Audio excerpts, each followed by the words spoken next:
जो एग्जाम हुआ है हमारा CSI UGC नेट केमिस्ट्री का 16 फेब को, उसके सॉल्यूशंस के डिस्कशन हम यहाँ पे कर रहे हैं और ये क्वेश्चंस कंप्लीटली हमारे पास फैमिली बेस्ड हैं। जो भी हमें स्टूडेंट्स ने बताए हैं उनके अकॉर्डिंग हम ये सॉल्यूशंस डिस्कस कर रहे हैं, ठीक है। तो उसी के नेक्स्ट पार्ट में हमारे पास ये कुछ क्वेश्चंस हैं जो हम इस वीडियो में डिस्कस करेंगे।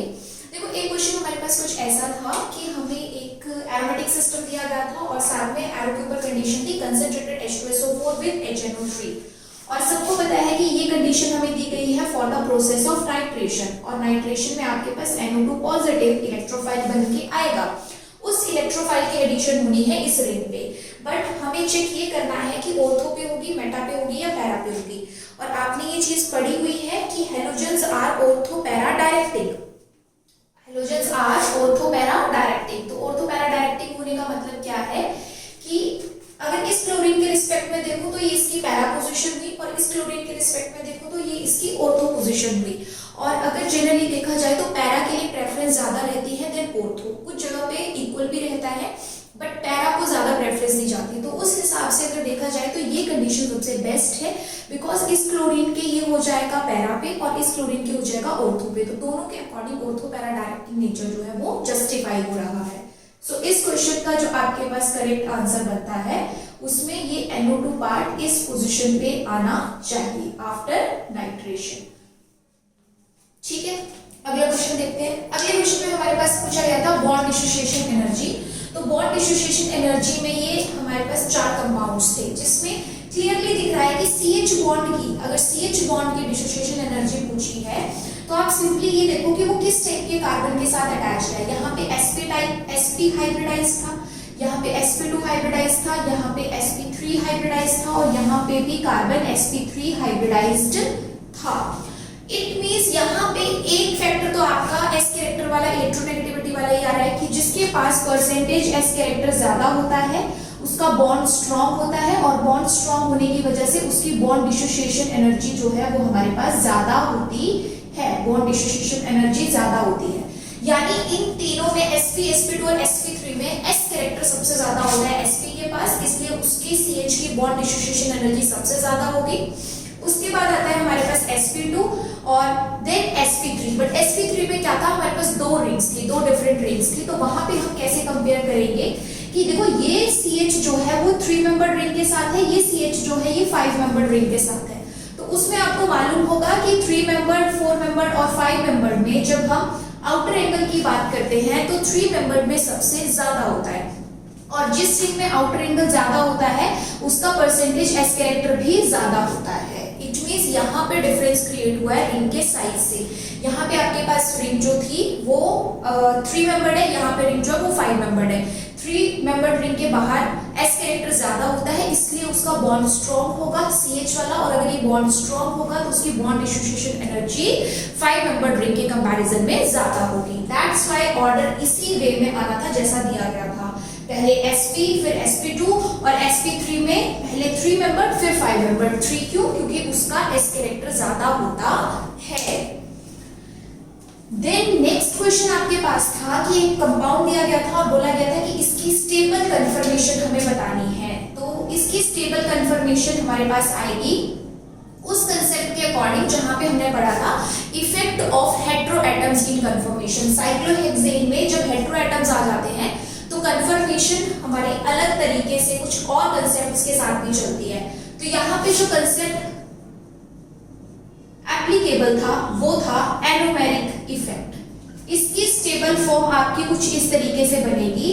पहली बात तो ये कि हेटेरो एटम्स जो थे, ये जो ऑक्सीजन थे 1,4 पोजीशन पे प्रेजेंट थे, और उसके साथ के क्लोरीन एक अबव एक बिलो, एक अबव एक बिलो दिया गया था। नॉर्मली हम पढ़ते हैं कि हमें अगर कोई ग्रुप या सब्स्टिट्यूएंट या बल्कि ग्रुप प्रेजेंट है तो उसको इक्विटोरियल पोजीशन पे रखना चाहिए तो वो स्टेबल होता है। बट इक्विटोरियल पोजीशन का कंसेप्ट तब तक रहता है जब तक एनोमेरिक इफेक्ट का डिस्कशन ना हो रहा। और हमने पढ़ा था कि अगर यहाँ पे हेटेरो एटम है तो जो हेलोजन्स होते हैं उसके साथ के वो एक्सियल पोजीशन पे ज्यादा स्टेबल रहते हैं। OR ग्रुप हेलोजन्स में क्लोरीन, ब्रोमीन, आयोडीन था, या OR ग्रुप था, या जैसे आप कार्बोहाइड्रेट्स में पढ़ते हो वैसे आपके पास यहाँ पे जो भी OR ग्रुप आएगा वो एक्सियल पोजीशन पे ज्यादा स्टेबल होता है ड्यू टू एनोमेरिक इफेक्ट।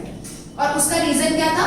उसका रीजन था कि इसका जो एक्सियल लोन पेयर होता है वो इसके सिग्मा स्टार के बिल्कुल पैरेलल होता है। एक्सियल लोड पर भी अप है और इसका एंटी बॉन्डिंग सिग्मा स्टार भी अप है, तो ये बड़ी आसानी से इलेक्ट्रॉन इसको दे सकता है और इलेक्ट्रॉन्स की इंटरेक्शन इसमें देखने को मिलती है, जिसकी वजह से ये बॉन्ड स्ट्रॉन्ग बनता है और मॉलिक्यूल ज्यादा स्टेबल फील करता है।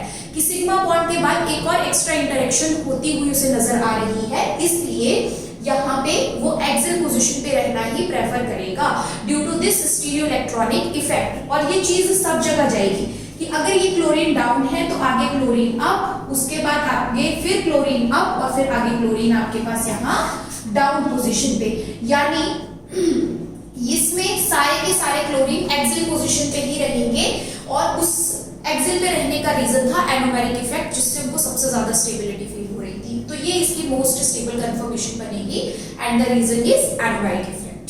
ओके, नेक्स्ट एनएमआर से क्वेश्चन आया था, काफी सिंपल सा क्वेश्चन था कि आपको प्रोटॉन एनएमआर में इसकी सिग्नल बतानी थी और मल्टीप्लिसिटी बतानी थी कि 1H अगर 2H के साथ कपलिंग करेगा तो क्या सिग्नल मिलेगा। सिंपल सी बात है, 1H जब 2H के साथ करेगा तो 2H का मतलब क्या है, ड्यूटेरियम।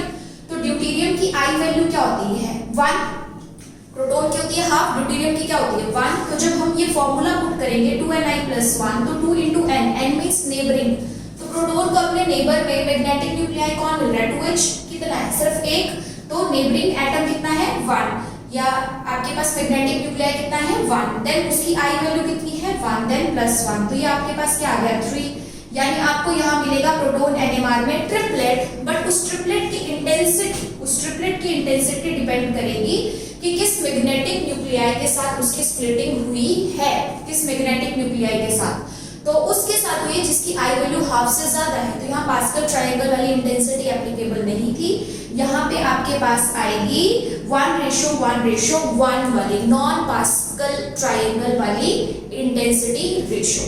तो ये सिंपल ही क्वेश्चन था, बस इस बात का थोड़ा सा ध्यान रखना था कि आपको आई वैल्यू क्या दी गई है, ड्यूटेरियम की क्या होती है और साथ में इसकी intensity ratio non pascal triangle वाली होती है। ठीक है, उसके बाद आपको एक क्वेश्चन कुछ ऐसा दिया गया था, जीओसी से रिलेटेड था कि अगर ऑक्साइड दिया गया है और वो बेस के साथ रिएक्ट करता है तो किस तरीके की इंटरेक्शन होती है। अब बेस क्या है, बेस एक ऐसी स्पीशीज है जो अपने इलेक्ट्रॉन सिर्फ प्रोटॉन को डोनेट करती है। तो अगर ये डोनेट करेगी यहाँ पे तो किस तरीके से करेगी, प्रोटॉन को, यानी अपने इलेक्ट्रॉन ये H+ को देगी और फिर ये सिग्मा बॉन्ड ब्रेक होगा और ये बन जाएगा O नेगेटिव।